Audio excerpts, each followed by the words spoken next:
Assalamualaikum warahmatullahi wabarakatuh. Perkenalkan, nama saya Hairunisa Diningrum dari kelas A jurusan Sosiologi, Fakultas Ilmu Sosial dan Ilmu Politik di Universitas Islam Negeri Sunan Gunung Jati, Bandung. Pada video kali ini, saya akan mengulas kembali materi-materi yang telah dipaparkan sebelumnya. Materi yang pertama ada fungsi, ragam, dan laras bahasa.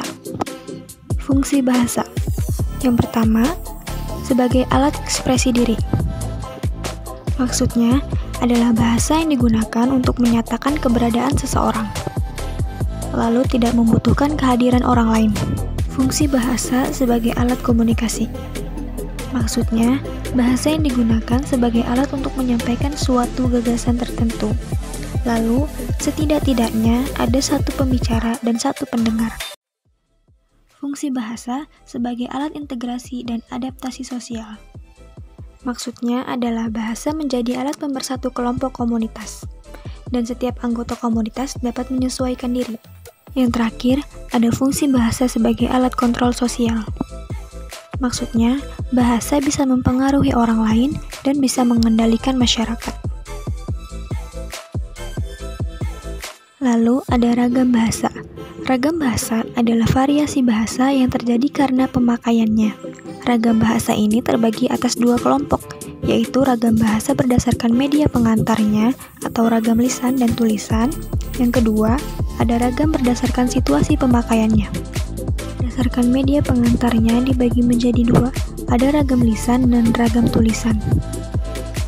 Ragam lisan mempunyai ciri-ciri. Yang pertama ada hubungan langsung antara pembicara dan pendengar. Yang kedua dibatasi oleh ruang dan waktu. Yang ketiga adanya alat bantu seperti gerak tubuh, intonasi, dan mimik. Lalu ada ragam tulisan. Ciri-ciri dari ragam tulisan adalah yang pertama, hubungan antara penulis dan pembaca bersifat tak langsung. Yang kedua, tidak dibatasi oleh ruang dan waktu. Kelompok dari ragam bahasa selanjutnya yaitu adalah ragam bahasa berdasarkan situasi pemakaiannya. Yang pertama ada formal, yang kedua ada semi-formal, yang ketiga ada non-formal. Ciri pembeda ragam berdasarkan situasi pemakaiannya, yang pertama ada penggunaan kata serapan dan kata ganti. Yang kedua ada penggunaan kata-kata tertentu. Yang ketiga adalah penggunaan imbuhan. Yang keempat adalah penggunaan kata sambung. Yang kelima, kelengkapan SPO, subjek, predikat, dan objek, keterangan dalam kalimat. Yang terakhir, ada laras bahasa. Laras bahasa adalah kesesuaian antara bahasa dan media pemakaiannya.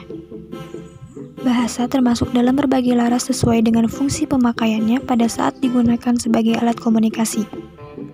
Bahasa mempunyai berbagai laras, yaitu yang pertama ada laras ilmiah, yang kedua ada laras jurnalistik, yang ketiga ada laras ilmiah populer, yang keempat ada laras iklan, yang kelima ada laras lagu, yang keenam ada laras usulan, yang ketujuh ada laras buku teks, dan lain-lain. Selanjutnya materi kedua ada sejarah dan kedudukan bahasa Indonesia. Kedudukan bahasa Indonesia sebagai bahasa nasional tercantum pada Sumpah Pemuda pada tanggal 28 Oktober 1928 dan juga tercantum pada pasal 36 Undang-Undang Dasar tahun 1945. Perkembangan ejaan bahasa Indonesia. Yang pertama ada pada masa ejaan Van op Huijsen pada tahun 1901. Yang kedua, ada ejaan pada masa Suwandi pada tahun 1947. Yang ketiga, ada ejaan pada masa Melindo pada tahun 1959, masa Syekh Nasir bin Ismail. Yang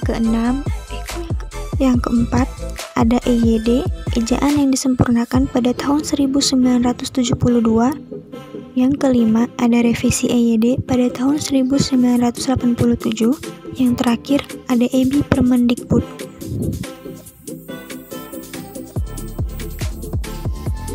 Perbedaan penulisan ejaan. Yang pertama ada ejaan Van, huruf Y dibaca J, contohnya yang menjadi jang. Huruf OE gabungan dari huruf O dan E dibaca U, seperti kata goeroe itu dibaca guru. Lalu ada penambahan tanda koma atas seperti ain, contoh kata akal. Lalu, pada zaman ejaan Soendi, kata oe diganti menjadi u.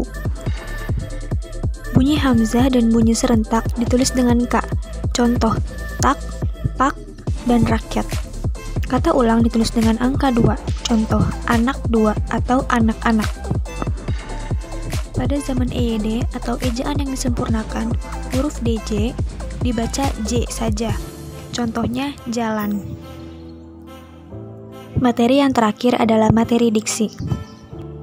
Diksi menurut KBBI, diksi adalah pilihan kata yang tepat dan selaras dalam penggunaannya untuk mengungkapkan gagasan sehingga diperoleh kalimat tertentu. Tujuan pemilihan diksi adalah untuk mempermudah dalam komunikasi karena menggunakan diksi untuk memudahkan dalam membuat sebuah kalimat. Adapun macam-macam diksi diantaranya sinonim, anonim, polisemi, homograf, homonim, hiponim, dan hipernim.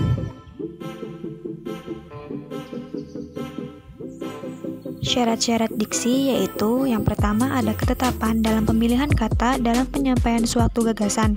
Yang kedua, ada pengarang tersebut memiliki kemampuan untuk membedakan secara tepat nuansa makna sesuai dengan gagasannya.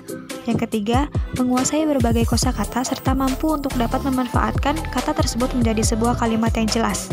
Fungsi diksi. Dengan adanya diksi, maka suatu kata akan jelas arahnya. Ketepatan pemilihan kata diksi ini memiliki tujuan untuk tidak menimbulkan interpretasi atau tafsiran yang berbeda antara penulis dan pembacanya.